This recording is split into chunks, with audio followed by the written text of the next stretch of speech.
احنا اللعيبه بتوعنا طالعين شيطاني، لان ما عندناش اسس بنبني عليها بناء الناشئين والشباب.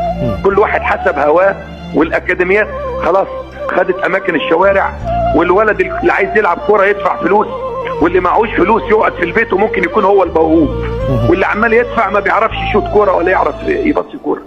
الدنيا اتغيرت، واحنا للاسف سيبنا نفسنا للبزنس، والمراكز الشباب حولناها للبزنس، بدل ما تكون مراكز الشباب هي المكان اللي الولاد الغلابه يلعبوا فيها، لان الشوارع خلاص ما بقاش في شوارع تلعب فيها كوره، مدارس ما بقاش فيها حوش تلعب فيه كوره، حتى مراكز الشباب خليناها بالفلوس، والكوره للفقراء.